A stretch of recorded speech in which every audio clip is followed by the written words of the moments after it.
Summation FX निकालना है, summation FY निकालना है, कुछ can be added in every sir topic. कुछ आवाज आ रहा है, cut cut cut cut cut cut. Noise आ रहा है। एक minute.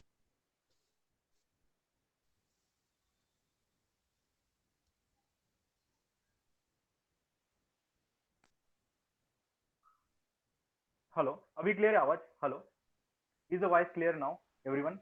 Yes sir. Yes sir. Yes sir. Yes sir. Okay okay. हाँ, एक्चुअली मैं क्या बोल रहा था कि ना अभी हमने जो कंसेप्ट सीखा है ना, वही सेम कंसेप्ट आपको हर टॉपिक में यूज करना है, खाली एक एक्स्ट्रा कंसेप्ट छोटा छोटा ऐड होते जाएगा। इसीलिए अभी तक जो स्टडी किया ना वो बहुत ही इंपॉर्टेंट है। अभी कॉन्करेंट सिस्टम फोर्सेस का हम लोग आज यहाँ पे एंड कर देंगे। Okay, today will solve some 2 to 3 important problem of concurrent force system and we will end this topic. Okay, then from tomorrow onwards we will start with the Varignon's theorem. Okay, so I will present my screen over here. Okay, everyone please pay attention.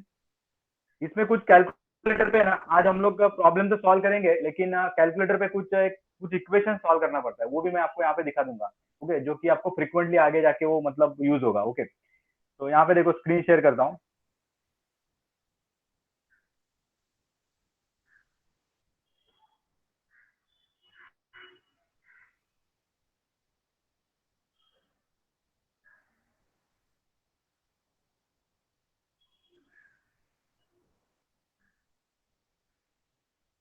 Okay, सबको question statement दिख रहा है screen पे? Yes sir. Okay, is it visible now, everyone? Yes sir. Yes sir. Okay, so Yes, everyone sir. draw the diagram. Actually, question is very easy, but how to solve that problem by using a calculator? Okay, directly how can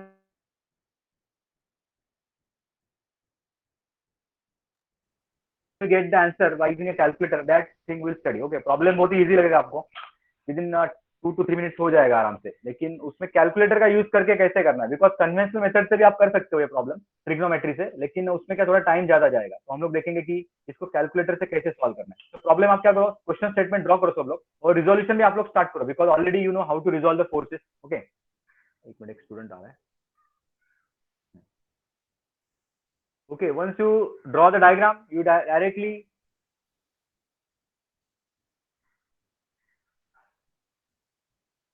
once you draw the diagram, you directly start resolving the forces.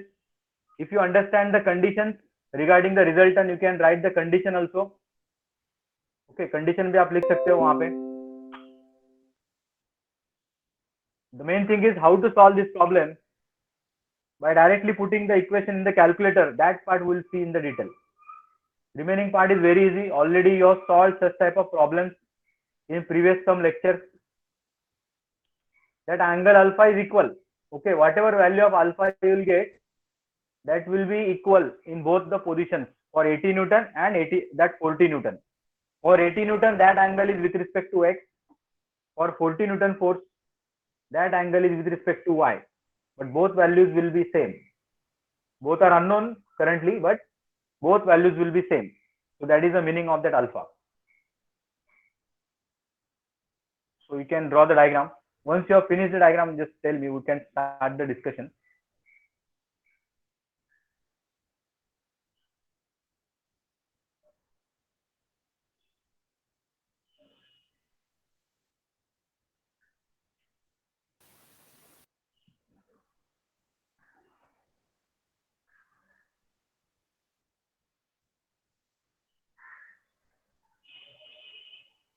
You can also write down the question statement, because question statement will give the meaning of the resultant. From the question statement, you can draw the meaning for the resultant. Resultant के बारे में क्या information है वो आपको question statement से पता चलेगा, इसीलिए क्वेश्चन स्टेटमेंट भी थोड़ा लिख लो। Actually there are 3 forces in the system, 80 Newton, 40 Newton, and again there is a 40 Newton, for which resultant is vertical. For which resultant is vertical.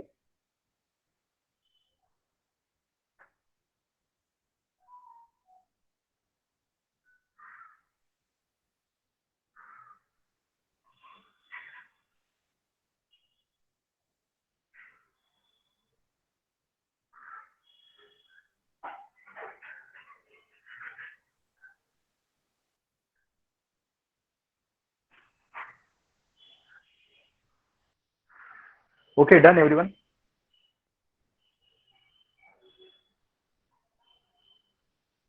Okay diagram बना दिया सब लोगों ने student? Yes, sir. Yes, sir. Okay Yes, sir. okay those who haven't drawn the diagram, okay, they can copy from the screen. Okay, I am again presenting the diagram on the screen. Okay, handwritten diagram is there. So this is a diagram you must have drawn on your notebook. Okay, now in this diagram first thing I will do is I will write the meaning of the resultant. Okay, resultant का meaning सबसे पहले मैं यहाँ पे लिखता हूँ, ये देखो यहाँ पे मैं लिखूंगा as resultant is vertical. Okay, there is no direction given, तो यहाँ पे मैं लिखता हूँ assuming upward direction. Okay, assuming upward. Okay, in case of vertical, let us assume upward direction. So what will be fx value in this case? Fx will be 0, correct ना? And fy will be equal to plus r. Okay ये already हम लोगों ने बहुत सारे questions में देखा है, रिजल्टेंट जब वर्टिकल होता है तभी fx 0 होगा और आपका fy हो जाएगा प्लस रिजल्टेंट। ओके ये सबको पता है। ओके सर अभी मैं क्या करता हूँ, हाँ बोलो ना। हाँ यस, रिजल्टेंट डाउनलोड पे ले सकते हैं ना, क्योंकि by observing figure. Yes correct, वो एक्चुअली ज्यादा एक्यूरेट हो जाएगा। ओके अभी क्या होगा कि इसमें से ये 40 न्यूटन भी डाउनवर्ड रहता ना तो मेरे को डेफिनेटली पता चलता था कि वो डाउनवर्ड है, लेकिन ये हॉरिजॉन्टल है तो वैसे भी इफेक्ट क्रिएट करने वाला नहीं है। तो इसको ना आप माइनस लिखोगे ना तो आपका आंसर डायरेक्टली करेक्ट आ जाएगा। ओके अभी कुछ स्टूडेंट्स को अगर ये बाय ऑब्जर्वेशन अगर क्लिक नहीं हो रहा है, कि कुछ स्टूडेंट्स को क्या होगा कि ये समझ में नहीं आएगा कि डाउनवर्ड बाय ऑब्जर्वेशन समझ में नहीं आ रहा है क्यों आ रहा है। ठीक है, तो जो लोगों को ये सपोज इमेजिन नहीं हो रहा है कि resultant is downward, because some things we can directly imagine by observation. इसको ऑब्जर्वेशन से देखोगे ना रिजल्टेंट ये नीचे ही जाने वाला है। जो स्टूडेंट्स को ये डायरेक्टली क्लिक हो रहा है कि ये रिजल्टेंट डाउनवर्ड डायरेक्शन में जाएगा, they can directly put minus sign over here. Directly आपका एक स्टेप कम हो जाएगा, because if you directly take this as a minus R you will get automatically correct answer automatic आपका आ जाएगा। लेकिन जिसको ये डाउट है कि बाबा रिजल्टेंट अपवर्ड या डाउनवर्ड ऑब्जर्वेशन से मुझे इमेजिन नहीं हो रहा है, तो लोग क्या करो, सिंपल प्लस साइन डाल दो इधर, ऑटोमेटिक आपका आंसर नेगेटिव आ जाएगा, उसको डाउनवर्ड कर दो आप। दोनों मेथड करेक्ट है। ओके तो मैं क्या कर रहा हूँ, मेरे को सपोज इमेजिन नहीं होता है तो मैं प्लस आर यहाँ पे लिख देता हूँ। ओके और अभी देखो यहाँ पे इस important part, how to resolve the force. ये कंपोनेंट डाउनवर्ड जाएगा, ये लेफ्ट हैंड साइड पे जाएगा। ओके इसका भी यहाँ पे रिजोल्यूशन कर लेता हूँ, डाउनवर्ड, ये राइटवर्ड जाएगा, rightward.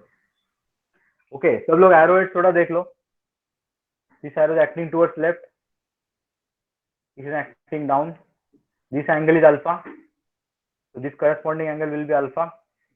I can write this as 80 cos alpha, 80 sin alpha.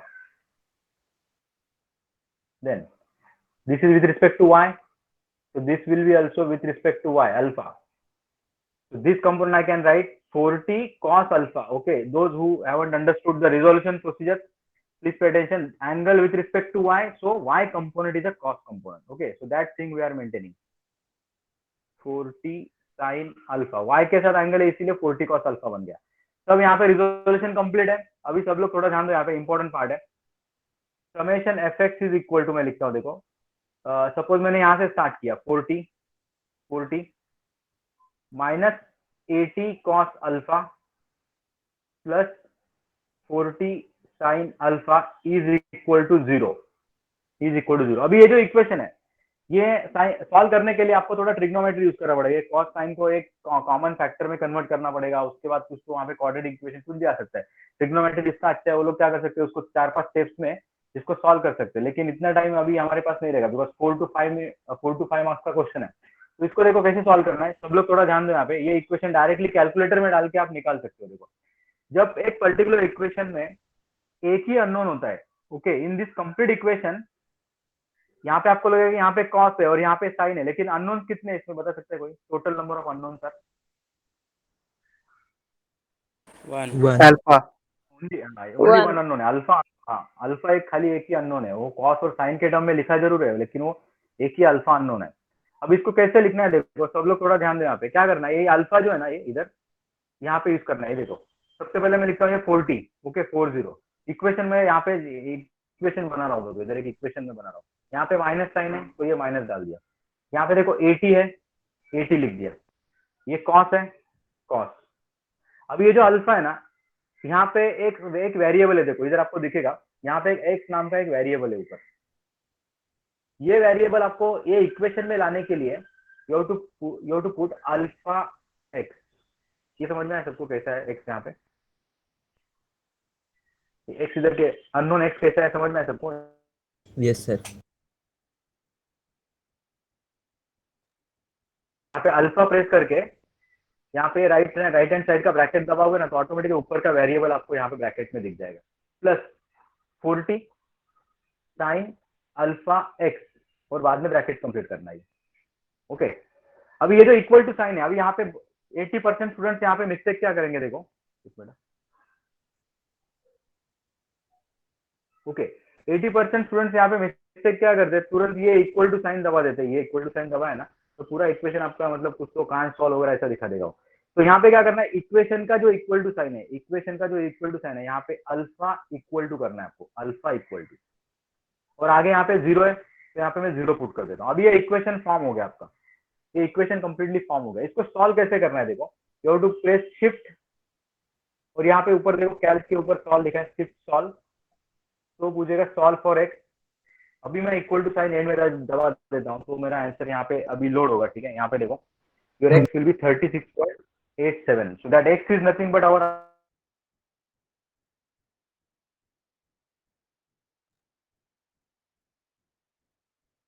Alpha, क्योंकि अल्फा मैंने वेरिएबल के लिए एक्स पुट किया था, तो एक्स मेरा आंसर आ जाएगा 36.87 डायरेक्ट। मिनट से कम टाइम लगता है अगर आपका प्रैक्टिस रहेगा तो। ओके, समझ में सबको? फिर से एक बार दिखा दूंगा कैसे करना है ये। सर ओके, सर फिर से दिखाओ ना सर, फिर से तो दिखाओ। एक बार डिस्कशन करते हैं, देखो फिर से एक बार। सर लास्ट स्टेप फिर से दिखाओ। 40 minus 80, 40 minus 80 cos alpha x. Sir alpha दबा के 40 दबा करना है ना? नहीं, अल्फा दबा के ये जो राइट हैंड साइड का ब्रैकेट है ना, ये दबाना पड़ेगा, ये वाला। हाँ 40 दबाते हो तो अल्फा मत दबाओ, 40 डायरेक्ट आता है, देखो 40 डायरेक्ट आया। अभी तक मैंने अल्फा एक भी बार नहीं दबाया, देखो उसके बाद 80 भी डायरेक्ट लिख दिया, कॉस भी लिख दिया, लेकिन हाँ सर, कॉस के अल्फा दबा के 4 दबा रहा है ना, तो अल्फा आइडिया आ रहा हाँ हाँ, वो मत करो, तो वो अलग आता है एक्चुअली। अल्फा एक्स ऐसा है वो, जो वेरिएबल है ना, वेरिएबल वेरिएबल के लिए अल्फा दबाने का खाली, ये जो अननोन रहता है ना, अननोन अननोन के लिए अल्फा दबाने का बस, बाकी कोई भी किसके लिए मत दबा। प्लस ये देखो 40 नॉर्मल है, साइन भी नॉर्मल है। अब इस साइन के अंदर अल्फा अननोन है ना, अननोन कैसे दबाऊंगा मैं, alpha that unknown, alpha unknown, और ब्रैकेट कंप्लीट करो उसका। ये इक्वल टू साइन भी अल्फा से ही आएगा, ये इक्वल टू साइन भी अल्फा से आता है, अल्फा इक्वल टू, इधर इक्वल टू मत दबाओ। उसके बाद क्या करो, जीरो डाल दो, जीरो, जीरो भी नॉर्मल है अपना, शिफ्ट कैल्क, और बाद में इक्वल टू साइन दबाओ, आपको एक्स का आंसर आ जाएगा 36.87। ओके, तो ये ऐसा अपना इक्वेशन है, 36.87 आंसर आ जाता है अपना। मेरा अल्फा का आंसर अभी आ गया, एक बार थोड़ा ट्राई करो, अगर कुछ डिफिकल्टी है तो फिर से एक बार हम लोग बाद में डिस्कशन कर सकते हैं। ठीक है, ये क्योंकि आगे आने वाला है बहुत बार, तो आपका प्रैक्टिस उसमें हो जाएगा बाद में। इनमें summation F Y is equal to, अभी देखो minus eighty sine alpha -40 cos alpha, दो ही है, देखो दो ही फोर्सेस है, इज इक्वल टू है मेरा कैपिटल आर रिजल्टेंट। अभी मुझे पता है कि अल्फा का वैल्यू 36.87 है, तो मैं लिखूंगा यहाँ पे -80 sine 36.87 -40 cos 36.87 is equal to R. Okay, ये कैलकुलेशन अभी मैं कैलसी पे करता हूँ, देखो ये बनेगा आपका -80 साइन 36.87 -40 कॉस 36.87 ब्रैकेट कंप्लीट, ये आंसर आता है मेरा -80 आ रहा है आंसर मेरा। ओके, तो मेरा आंसर कैसा आ रहा है, देखो यहाँ पे I am getting this -80 is equal to R, तो R must be equal to -80, तो minus indicate resultant is 80 newton in downward direction. Vertically upward मैंने एज्यूम किया था, but it is acting vertically downward. Okay, so you can note down this part is important, how to solve this equation. Okay,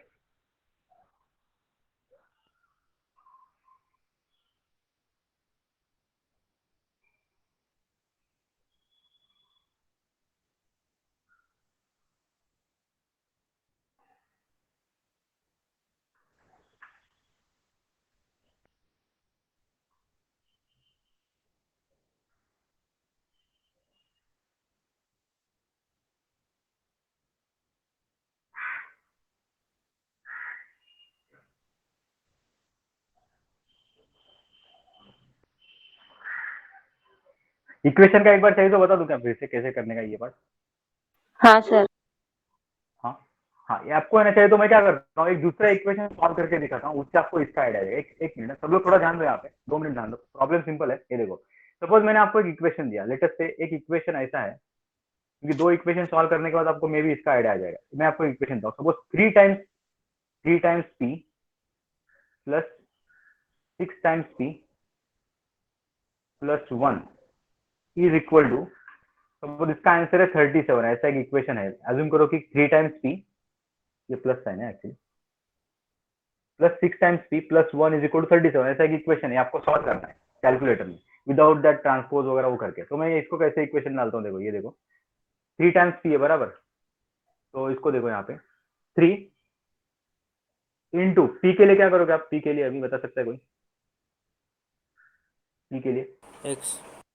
x, अभी ये x चाहिए, x इधर है, लेकिन ये दबा दो तो ये ऐसा ब्रैकेट आ जाता है, तो उसके लिए क्या करना पड़ता है, अल्फा दबा के ये करो। तो ये 3x समझ में आया कैसे किया? 3x अल्फा हाँ दबा के वो x आ जाए। ओके, प्लस अभी 6 टाइम्स p है ना, 6 टाइम्स p, तो 6 तो नॉर्मल है, इनटू अल्फा दबा के वो x आ जाएगा 6x, प्लस 1 तो नॉर्मल है, प्लस 1 नॉर्मल है। अभी गलती क्या होती है इधर, ये इक्वल टू के लिए गलती से ये दबा देते हैं, ये देखो, तो ये गलत आ जाएगा दोस्तों।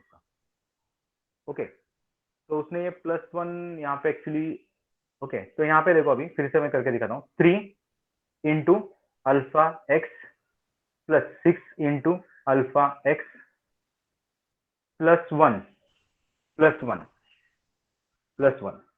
अभी ये जो इक्वल टू साइन है, alpha equal to, alpha equal to, अभी तक मैंने ये इधर प्लस को टच भी मत करो एंड तक। 37, ये हो गया इक्वेशन फॉर्म। इक्वेशन पूरा फॉर्म होने के बाद क्या करने का है, देखो यहाँ पे शिफ्ट शिफ्ट दबाने का है, और ये दबाने का सॉल्व, और इक्वल टू, ये क्या करेगा, प्रीवियस आंसर दिखाएगा इक्वल टू। तो ये 4 आया, देखो आंसर 4 आया मेरा, x is equal to 4 which is the correct answer. तो मेरा आंसर है p इज इक्वल टू 4।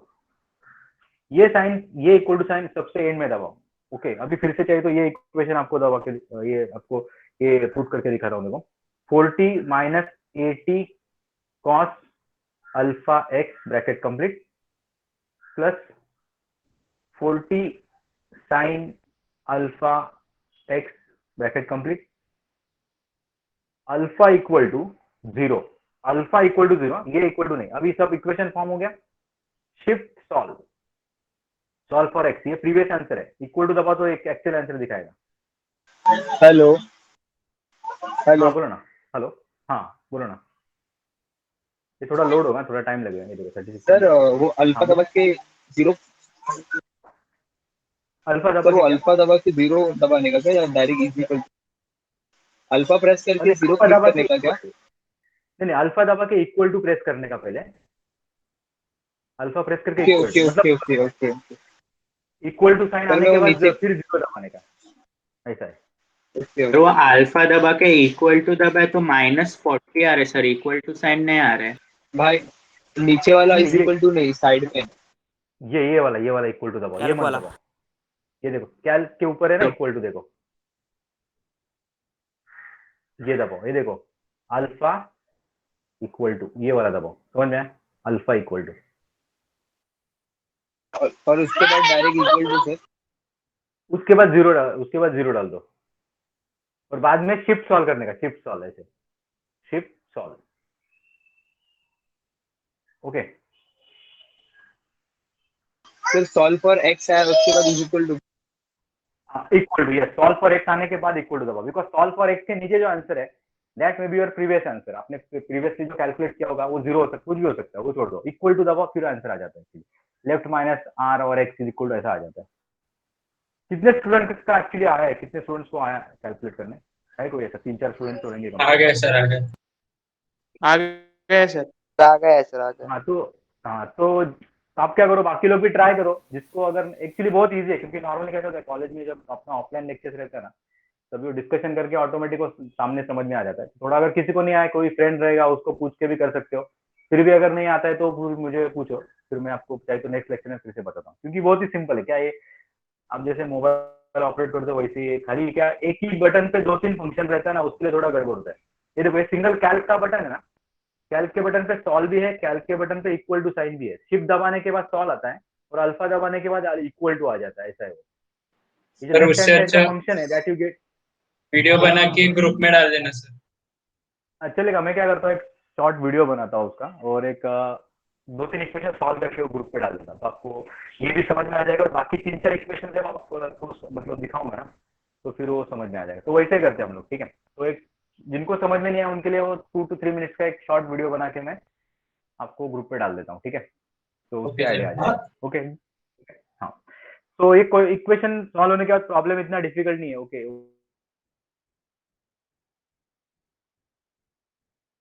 वो तो आपको आराम से समझ में आ जाएगा। ओके, तो अभी हम लोग क्या करेंगे, थोड़ा एक नेक्स्ट क्वेश्चन एक सॉल्व करेंगे। ये एक इजी क्वेश्चन है, देखो। हाँ, इसका एक डायग्राम सब लोग थोड़ा बना दो। ओके, ये सब लोग डायग्राम थोड़ा ड्रॉ करो इसका। यहाँ पे देखो एक इलेक्ट्रिकल क्वेश्चन ट्रांसमिशन लिखते हैं ना, टावर है, देखो एक अपना जो पोल रहता है ना लाइट का। क्या क्या क्या बोले? क्वेश्चन लिखना है सर। हाँ, क्वेश्चन क्या करो, क्वेश्चन एक्चुअली क्वेश्चन मत लिखो, थोड़ा टाइम जाएगा। खाली डायग्राम बनाओ। मैं आपको क्वेश्चन का है ना एक ही स्टेटमेंट बोलता हूँ, क्वेश्चन मत लिखो, खाली डायग्राम ड्रॉ करो, ड्रॉ ओनली डायग्राम। ओके, खाली डायग्राम ड्रॉ करो। क्वेश्चन स्टेटमेंट का मीनिंग मैं आपको डायरेक्टली बता देता हूँ। अगर क्वेश्चन रीड करना है तो आप खाली रीड करो, उसका मीनिंग मैं आपको एक सेकंड में, क्योंकि उधर थोड़ा टाइम ज्यादा जाएगा, बिकॉज एक क्वेश्चन और अपने को सॉल्व करना है ना। तो क्वेश्चन मत लिखो, खाली डायग्राम ड्रॉ करो प्लीज।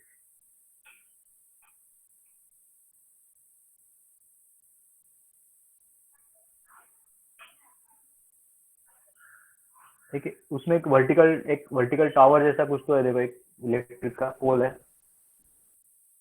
वो अनइवन ग्राउंड पे रखा हुआ है, uneven ground, because at point C it is at a ground level, but the second point which is B, which is at slightly higher level, point B थोड़ा ऊपर है। देखो, A B and A C are the ropes, actually A B and A C are the ropes. It is held in position with the help of these two ropes, A, B and AC.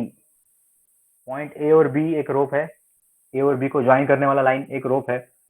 Similarly ए और सी को जो line join करता है वो भी एक रोप है, रोप।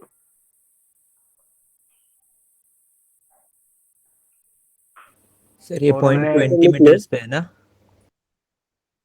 हाँ, यस 20 मीटर है, बराबर। पॉइंट बी है ना 20 मीटर ऊपर है, देखो ग्राउंड लेवल से पॉइंट बी थोड़ा 20 मीटर ऊपर है। एक्चुअली उन्होंने डायरेक्टली बी को टच नहीं किया, बट वो बी के साथ ज्वाइन करो उसको, बी के साथ। It is with respect to B. हाँ, सर क्वेश्चन लिख ले। हाँ, अगर आपका हो जाता है ना फटाफट तो लिख सकते हो, कुछ प्रॉब्लम नहीं है। अदरवाइज रीड किया तो भी चलेगा, क्योंकि अभी अगर मैं थोड़ा स्क्रीन अगर हटा दूंगा ना तो आपका वो रह जाएगा, इसके लिए बोला मैं। अगर फटाफट हो जाता है तो लिख लो।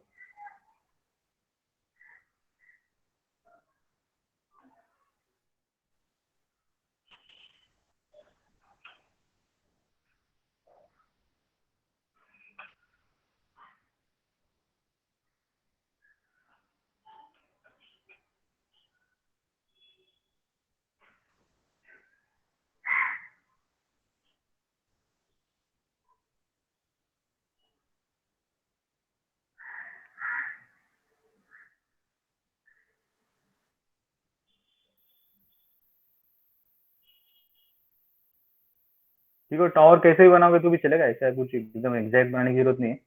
मेन वो लाइन है ए बी और ए सी।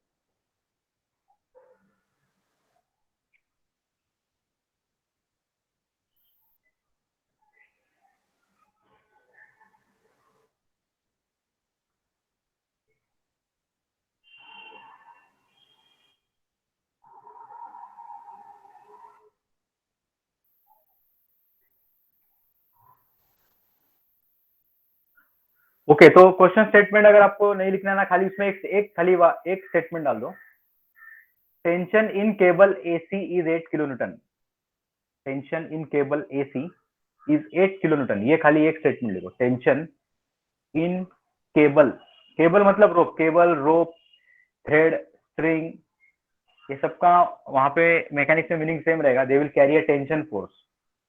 तो ये केबल दिया हुआ, केबल भी चलेगा, cable A B has a tension equal to 8 kilo newton, okay that statement only how to write, okay. And resultant is vertically downward, resultant रहेगा इसका वर्टिकली डाउनवर्ड लिखा है, देखो determine the magnitude of the resultant is downward force, okay. तो अभी आप क्या काम करो, एक मैं आपको स्क्रीन पे रिमेनिंग पार्ट दिखाता हूँ ना, वो खाली चेक करो, अपने diagram most of the students ने बनाया है, देखो ओके। तो कुछ लोगों का अगर डायग्राम बाकी है तो लोग यहाँ से देख लो, और खाली एक स्टेटमेंट आप लिखो, यहाँ पे देखो, tension, tension is nothing but a force, already we have discussed in previous in initial lecture that tension compression are the form of the forces, okay।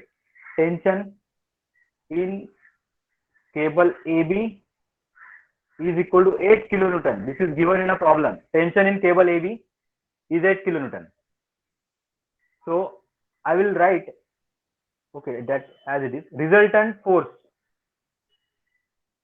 resultant is vertically downward,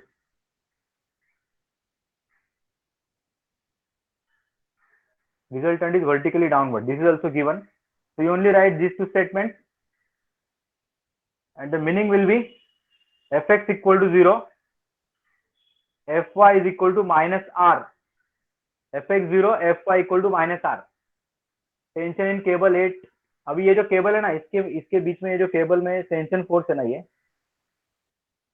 okay, this will be equal to 80 kilo newton, 80 kilo newton force है, okay. What you have to find tension in cable AC, tension AC में था ना? AC में था क्या? हाँ sir, tension AC में था और वो भी 8 किलो न्यूटन। अच्छा ओके, मैंने थोड़ा रिवर्स कर दिया, एक्चुअली थोड़ा गलत लिख दिया मैंने, इस टेंशन है ना केबल एसी में, एक्चुअली एसी, और एबी में फाइंड आउट करना है, करेक्ट, एबी में। तो ये जो है ना, इसको मैं अननोन पकड़ता हूँ, देखो ये अननोन फोर्स है पी, और यहाँ पे जो टेंशन दिया है ना, ये 8 kilo Newton, this is 8 kilo Newton, correct है, ओके। तो इसका डायरेक्शन इंपॉर्टेंट है, टेंशन फोर्स जो होता है ना, it is always going away from the body, ये जो बॉडी को टच किया ना आपने, स्प्रिंग कौन से बॉडी को बांधा हुआ है, एक्चुअली जो इलेक्ट्रिकल ट्रांसमिशन टावर है, it will act as a body for you, it is nothing but a main body, ये हमेशा याद रखो। हम लोग इक्विलिब्रियम में इसको और डिटेल में डिस्कस करेंगे, रिजल्टेंट में इतना इसका सिग्निफिकेंस नहीं है बाबा, टेंशन फोर्स का डायरेक्शन क्या रहता है, लेकिन जब हम लोग इक्विलिब्रियम चैप्टर स्टार्ट करेंगे, उसमें direction is very important, because you have to take that proper direction. तो ये जो बॉडी है, आपने क्या किया है, ये इलेक्ट्रिकल ट्रांसमिशन टावर को ये स्ट्रिंग बांधा हुआ है, तो ये जो स्ट्रिंग है ना, ये बॉडी को पुल करता है कभी भी, so tension force always goes away, it always goes away from body, away from body रहता है, देखो ए टू सी जाएगा, ये ए टू बी जाएगा, अवे फ्रॉम बॉडी रहता है कभी भी टेंशन फोर्स। तो ये अननोन है और ये नोन है, ओके। तो यहाँ पे क्या करना है, देखो सब लोग थोड़ा ध्यान दो, इंपॉर्टेंट पार्ट है इसमें, ये जो लाइन है ना, उसका एंगल पता नहीं है, ये लाइन का भी एंगल पता नहीं, तो सबसे पहला काम मैं क्या करूंगा, पॉइंट बी से ऐसा मैं एक डॉटेड लाइन यहाँ पे ड्रॉ करता हूँ, हॉरिजॉन्टल डॉटेड लाइन। तो ऑलरेडी यहाँ पे एक वर्टिकल लाइन है और यहाँ पे हॉरिजॉन्टल लाइन है, तो यहाँ पे 90 डिग्री का एंगल फॉर्म हो जाएगा इधर ऐसे, तो ऐसा एक ट्रायंगल यहाँ पे फॉर्म होता है, देखो एक ट्रायंगल यहाँ पे फॉर्म हो जाएगा, okay, right angle triangle form होगा। If I consider this angle as alpha, इसको अगर मैं अल्फा लेता हूँ, सपोज अल्फा 1 ले लेता हूँ, एक मिनट मैं चेक करता हूँ कि मैंने नोटेशन कौन सा यूज किया है उसके हिसाब से, ठीक है, alpha 1। If I take this angle as alpha 1 and if I consider this angle as alpha 2, तो अल्फा 1 के लिए क्या नोटेशन आएगा, कोई बता सकता है? अल्फा 1 इज इक्वल टू क्या आएगा इधर, alpha 1 is equal to tan inverse of क्या आएगा, ये देखो, ये साइड अपोजिट अपन एडजेसेंट, ये इसका लेंथ 40 लिखा है, देखो ये ऑलरेडी 4/5 4/5 आ जाएगा, करेक्ट है। एक्चुअली इट इज 40/50, 0 कैंसिल होकर 4/5 आ जाएगा।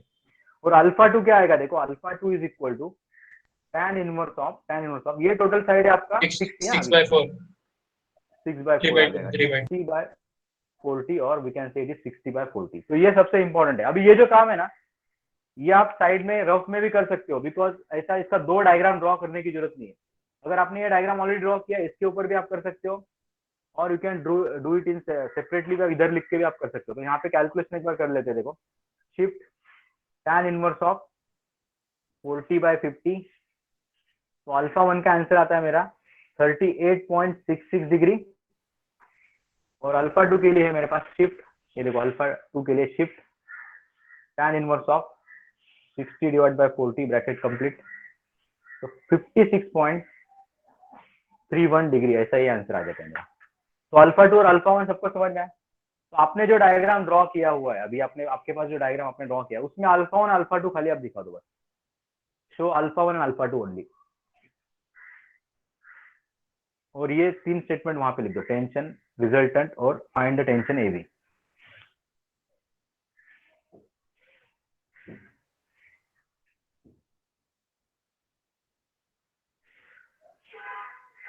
Okay, done everyone. तो अभी आपके पास क्या था, आपके पास क्वेश्चन स्टेटमेंट अवेलेबल नहीं था, इसीलिए मैंने आपको उधर करने को बोला। जब एग्जाम में ये क्वेश्चन आएगा तो क्या करना है आपको, एग्जाम में अगर ये क्वेश्चन स्टेटमेंट ऐसा दिखता है तो अल्फा 1 अल्फा 2 साइड में पहले कैलकुलेट कर देने का, और उसके बाद क्या करना है। देखो, ये पार्ट सबका कंप्लीट हो गया, यहाँ तक सबको समझ में आया। उसके बाद क्या करना है बताता हूँ आपको।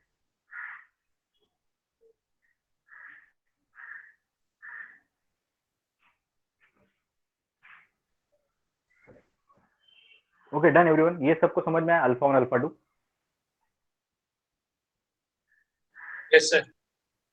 ओके, अभी देखो ये जो पर्टिकुलर प्रॉब्लम है ये कॉन्स्टेंट फोर्स सिस्टम है, because this force is passing through a, this 8 Newton is also passing through A, so there are only two forces, both forces are passing through A, so their resultant must pass through A। मतलब ये भी A से पास हो रहा है, ये भी point A से पास हो रहा है, तो दोनों का रिजल्टेंट, अगर दो फोर्स एक कॉमन पॉइंट से पास होते हैं तो उनका रिजल्टेंट भी उसी पॉइंट से पास होना चाहिए। तो all 3 forces will be concurrent forces. तो मैं क्या करूंगा, ये जो डायग्राम है ना, I will convert this diagram into concurrent force system diagram. तो okay, please pay attention how I will draw that diagram. तो एग्जाम में प्रॉब्लम स्टार्ट कैसे होगा, देखो, अगर आप अभी मैं क्या करूंगा, अल्फा 1 अल्फा 2 आपको समझ में आया होगा directly, then I will draw one diagram which will form a concurrent force system at point A C. ऐसा एक हॉरिजॉन्टल लाइन बना दूंगा, यहाँ से एक वर्टिकल लाइन में बना देता हूँ, इधर एक फोर्स दिखा दूंगा, ऐसे में यहाँ पे एक फोर्स दिखा दूंगा और यहाँ पे एक फोर्स दिखा दूंगा, ठीक है। तो ये है आपका अननोन फोर्स P, और ये एंगल अल्फा 1 का आंसर था 38.66। यहाँ पे नोन फोर्स है, this is known force 8 kilo Newton को चेंज मत करो, और ये जो पर्टिकुलर फोर्स है ये बन जाएगा आपका अल्फा 2 56.31 डिग्री। अब ये फोर्स यहाँ पे क्यों लिया, ये समझिए, सिंपल है। ये अल्फा 1 इधर था तो है ना, ये अल्फा 1 बन जाएगा, करस्पॉन्डिंग एंगल बोलते हैं उसको। ये अल्फा 2 यहाँ पे रहेगा तो ये भी एंगल आपका अल्फा 2 बन जाएगा, इसको भी, सॉरी नॉट करस्पॉन्डिंग है, ये अल्टरनेट एंगल है, अल्फा 1 अल्टरनेट एंगल बन जाएंगे। यहाँ पे अल्फा 2 ये अल्टरनेट एंगल बन जाते हैं। ओके, अभी मैं इसको रिजॉल्व कर देता हूँ। ठीक, ये ऐसे जाएगा, ये लेफ्ट में जाएगा, ये डाउनवर्ड जाएगा, ये राइट में जाएगा। ओके, तो आपका ये जो पर्टिकुलर एंगल है ये बनेगा 56.31, ये एंगल बनेगा 38.66। ओके, ये कंपोनेंट बनेगा P cos 38.66, ये बनेगा downward P sin 38.66, 8 sin 56.31, 8 cos 56.31। summation fx is equal to 0, summation fy is equal to -r।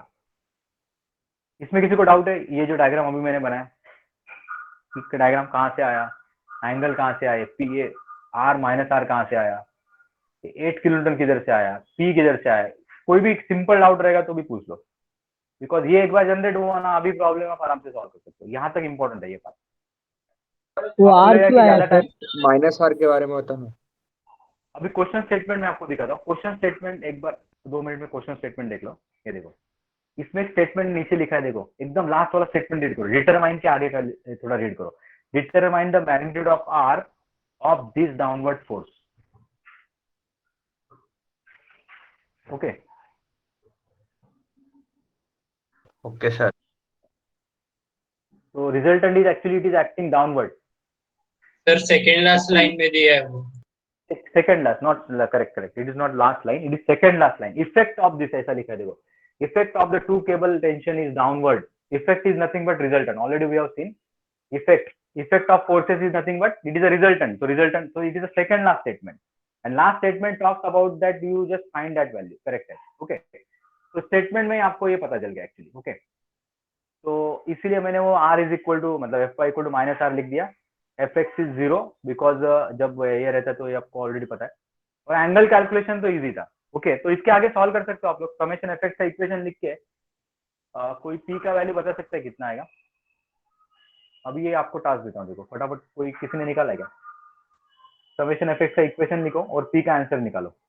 यहाँ पे मैं चाहे तो लिखता हूँ, देखो जिसका भी कंप्लीट हो लोग p का आंसर बताओ कितना आता है।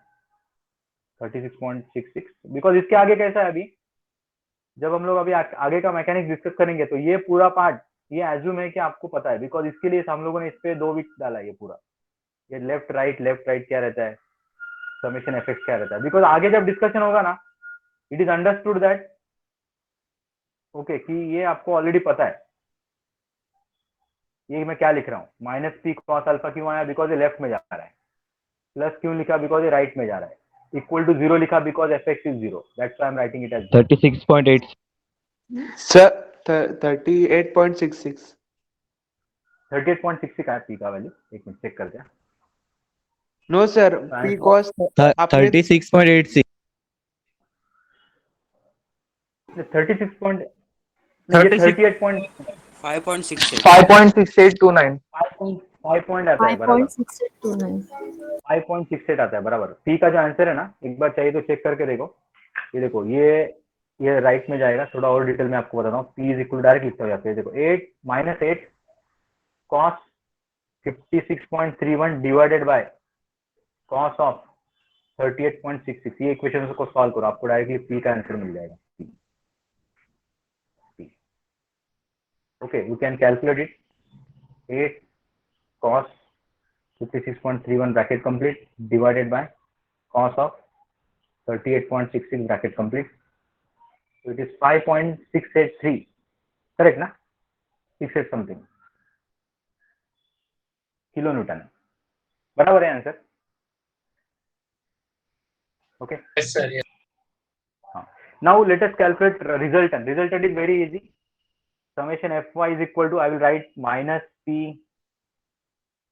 sin 38.66 minus 8 sin ये वाला force 56.31, this is equal to minus r, so you have to put p is equal to 5.683 because this equation has two unknowns, p and r. You should know any one of these two values to solve this equation. So p is already calculated, see, p is already known.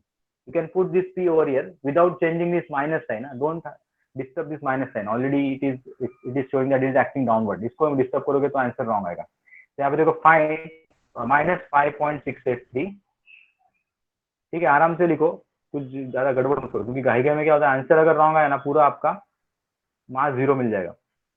Sign 56.31 is equal to minus R आ जाता है, calculate करो automatic आपको are का answer दिख जाएगा। Are कितना आता है रिजल्टेंट, किसी ने किया है कैलकुलेट? 10.20 10.206 किलो न्यूटन ना, किलो न्यूटन करेक्ट है, वो तो आंसर सर करेक्ट है। ओके तो ये सब लोग नोट डाउन करो चाहिए तो, उसका सोल्यूशन भी मैंने अपलोड कर दिया ऑलरेडी ग्रुप पे। ओके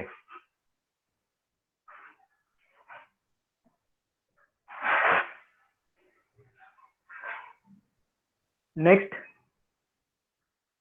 ओके अभी थोड़ा फटाफट करो, ये क्वेश्चन सब लोग देखो, ये क्वेश्चन मैं आपको होमवर्क के लिए देता हूँ। देखो सबको क्वेश्चन स्टेटमेंट दिख रहा है यहाँ पे,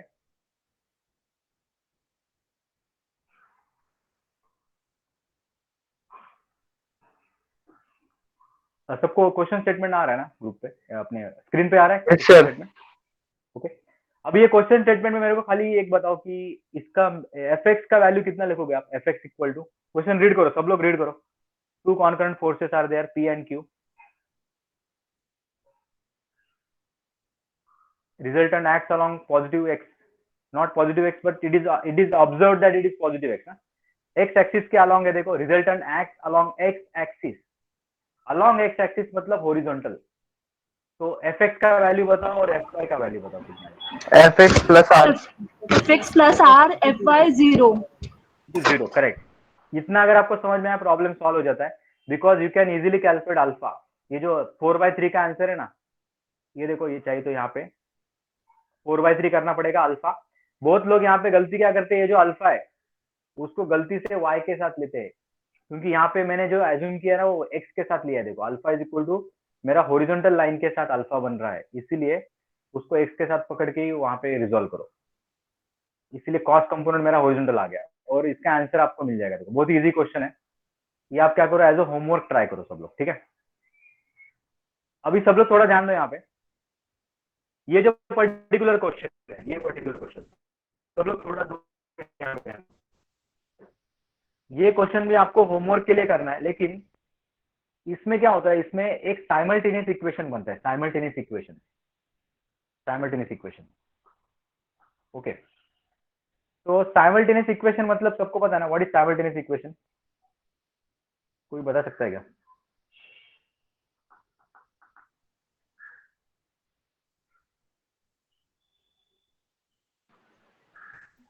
इक्वेशन में x और y y दोनों कंपोनेंट हो तो सर दो वेरिएबल रहते हैं इक्वेशन में। दो वेरिएबल, बराबर, दो वेरिएबल दो इक्वेशन, मतलब ऐसा नहीं कि एक ही इक्वेशन में एक वेरिएबल, दो इक्वेशन रहते हैं, ठीक है, लेकिन दोनों इक्वेशन में दो वेरिएबल रहते हैं। तो इधर देखो स्क्रीन पे आपको एक इक्वेशन दिखेगा, इक्वेशन नंबर 1 क्या है? देखो it is nothing but p cos 25 plus q cos 35 is equal to 800। दूसरा इक्वेशन है p sin 25 minus q sin 35 is equal to 0। तो ये जो इक्वेशन है ना, that you have to solve by using calculator directly. Actually वो भी मेथड आपको पता है, कन्वेंशनल मेथड, वो उसका वेरिएबल का जो कोएफिशिएंट है उसको इक्वल करो, बाद में माइनस करके एक एक कट हो जाता है, ठीक है। वैसा हम लोग नहीं करेंगे। अभी हम लोग जो सॉल्व करेंगे ना, we will directly use the calculator to solve the that equation. तो वो भी मैं उसका भी आपको एक वीडियो बना के चाहिए तो बाद में बता देता हूँ, ठीक है। तो अभी फिलहाल आप क्या करो, ये साइमल्टेनियस इक्वेशन का थोड़ा साइड में रखो, ये मैं आपको नेक्स्ट लेक्चर में चाहिए तो बता देता हूँ how to solve this simultaneous equation. Sir वो आता है बी की मैम ने पढ़ाया है। अच्छा, पढ़ा दिया ना, तो कुछ प्रॉब्लम नहीं। ते BEE मध्ये तुमचं झालं असेल ना? तो कुछ समझा नहीं था। अच्छा, तो मैं क्या करता हूँ, 2 मिनट में आपको दिखा देता हूँ। देखो एक इक्वेशन यहाँ पे मैं लिखता हूँ, देखो, ठीक है, 2 मिनट ध्यान दो खाली। देखो यहाँ पे इक्वेशन है p आपका cos 25 है, प्लस है आपका q cos 35 है, इज इक्वल टू 800 है, बराबर। नीचे इक्वेशन है p sin 25 है, प्लस, सॉरी इधर माइनस साइन है, माइनस q sin 35 है, इज इक्वल टू 0। सब लोग थोड़ा 2 मिनट ध्यान दो यहाँ पे, 2 मिनट ध्यान दो। हाँ ये देखो ये इक्वेशन है, खाली इतना पार्ट देखो, ये सब मत देखो, ये थोड़ा रफ वर्क है। Okay, see p cos 25 plus q cos 35 is equal to 800, this is your equation 1 और ये आपका इक्वेशन 2। इसको कैसे सॉल्व करना है, खाली वो कौन से मोड में जाना है वो समझ में आया ना, आराम से आप कर सकते हो। देखो सबसे पहले क्या प्रेस करना है आपको, मोड में जाने का, मोड। ओके, सबसे पहले मोड प्रेस करो। सब लोगों ने मोड प्रेस किया, 5 नंबर पे इक्वेशन का वहां पे अवेलेबल है, आपको फैसिलिटी अवेलेबल है इक्वेशन का 5 नंबर। तो क्या करना है, देखो मोड 5, मोड 5 दबाने का है, मोड 5। मोड 5 प्रेस करने के बाद ये पूरा है ना, अभी through out the engineering mechanical वालों को ज्यादा यूजफुल है एक्चुअली। मोड 5, ये पूरा सीक्वेंस याद रखो, मोड 5।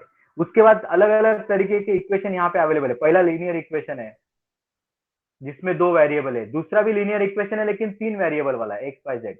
जो थर्ड इक्वेशन है, थर्ड इक्वेशन वो है अपना क्वाड्रेटिक इक्वेशन है, क्वाड्रेटिक, जिसमें स्क्वायर रहता है। तो हमारे लिए अभी इंपॉर्टेंट है 1, that is linear equation with 2 variables. So I will press 1। क्या किया मैंने, मोड 5 1, मोड प्रेस किया, 5 प्रेस किया, 1 प्रेस किया। अभी ये जो पहला ब्रैकेट है, पहले ब्रैकेट में मैं क्या डालूंगा बता सकता है कोई? cos 25, बराबर, ये कोएफिशिएंट है cos 25, so I will put cos 25 equal to, दूसरे ब्रैकेट में मैं क्या डालूंगा cos 35, यहाँ पे देखो cos 35, bracket complete. Last bracket में मैं डालूंगा 800 इज इक्वल टू, बाद में मैं पुट करूंगा sin 25, बाद में पुट करूंगा माइनस sin 35, ये इंपॉर्टेंट है, माइनस नहीं डालोगे तो आंसर रॉन्ग आएगा। यहाँ पे देखो minus sin 35 bracket complete. Last के ब्रैकेट में मैं डालूंगा 0। अभी मैं इक्वल टू दबाता हूँ ना, तो पहला जो x है ना वो p रहता है। देखो पहला जो वेरिएबल है ना p रहेगा, p इज इक्वल टू आएगा मेरा 529.85। फिर से इक्वल टू दबाओ y मतलब दूसरा वेरिएबल रहता है q इज इक्वल टू 390.398। अभी मैं चेक करता हूँ आंसर करेक्ट है क्या, because in solution they will directly provide you. ये देखो ये these are the answer in solution they will directly write solving about two equation simultaneously and all those things you have to do on the calculator। तो आप क्या करो, mod phi 1 थोड़ा press करो, automatic आपको आइडिया आ जाता है, 3 bracket दिखते हैं। लेकिन वो जो इक्वेशन है ना वो हमेशा याद रखो, that equation should be in this form, ax plus by is equal to c। ये जो अकेला कोएफिशिएंट रहता है ना अकेला, वो इक्वल टू के राइट हैंड साइड पे होना चाहिए। राइट हैंड साइड पे जाने के बाद उसका जो साइन है वो लेना पड़ेगा, उसको लेफ्ट पे कभी मत लेके आओ।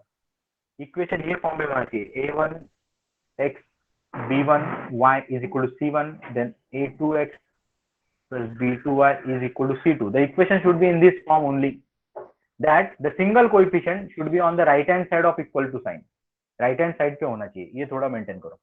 अगर 800 इधर रहेगा ना, उसको राइट हैंड साइड पे लेके जाना पड़ता है। फिर से मोड दबा के 1 दबाओ तो आप ओरिजिनल फॉर्म में जाओगे, नहीं तो इक्वेशन से बाहर नहीं आता।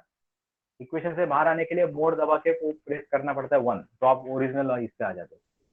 ओके, तो क्वेश्चन एक्चुअली ये लास्ट वाला भी सिंपल है वैसे, only that thing is how to solve that simultaneous equation, वो थोड़ा इंपॉर्टेंट है। ओके, तो क्या करो, इसमें से जो रिमेनिंग 2 प्रॉब्लम्स है ना, last 2 problems you solve for homework. Okay, I will send you a small video. Okay, today आज शाम को भेज दूंगा मैं आपको, इसमें आपको इक्वेशन सॉल्व करने का वो थोड़ा 2-3 एग्जांपल्स हम लोग दिखा देंगे। ठीक है, समझ में आया सबको? ओके, एक्चुअली आज प्रैक्टिकल भी है ना कॉलेज में थोड़ा, वो इसलिए थोड़ा जल्दी खत्म करना है। ओके, तो हम लोग क्या करते हैं, नेक्स्ट लेक्चर में मिलते हैं। ओके, चलो bye, to see in next lecture. Next lecture में डिस्कशन करेंगे। ओके सर अटेंडेंस मैं कर लूंगा, मैं रिकॉर्ड कर लिया, मैं स्क्रीनशॉट मार लिया सबका। ओके, चलो bye sir, bye. Bye. Thank you, sir.